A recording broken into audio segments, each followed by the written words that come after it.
susitinkame tam, kad pasikalbėtumėm apie vieną iš kino pavasario programų, apie programą festivalių favoritai. Ir išduoda pavadinimas, kad tai bus filmai, kurie keliauja po pačius įvairiausius festivalius, rengia apdovanojimus tenai, sulaukia daug dėmesio ir panašiai.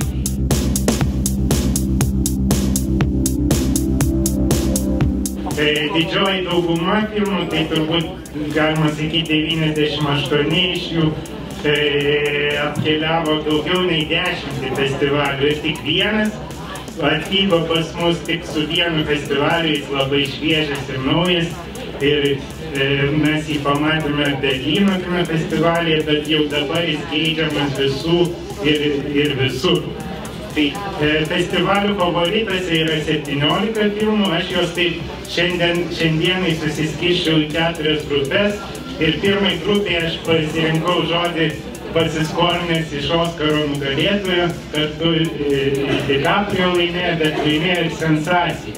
Sensacija tai reiškia, kad jūs tai, ką jūs pamatysite ekrane pirmą kartą ir sayonara, sudie, mano manimu, parodys jums pačią gražiausią sceną kino pavasaryje ir tai, joje bus pavaizduota tai, kas su žmogumi darosi po to, kai jį palieka siela. Epitafija yra istorinė drama apie konkistadorų žygį į didžiausią Meksikos ugnikalnį. Režisieriai, pora, tarp jų labai graži moteris, sugalvojo atlikti žygdarbį ir įkopti į kitą, bet lygiai tokį patį 5 km aukščio kalną. Dar viena sensacija yra, kai nuvirsta medis.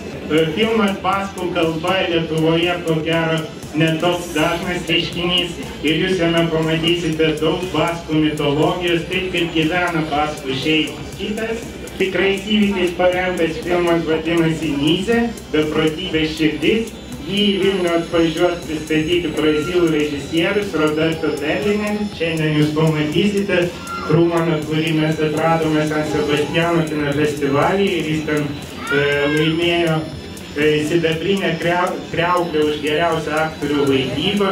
Tai argentinietis Ricardo Darinas ir ispanas Javieras Camara. Du fantastiški aktoriai, pademonstruos jums aukščiausio lygio vaidybą, tikriausiai nepaliks nė vieno abejingo.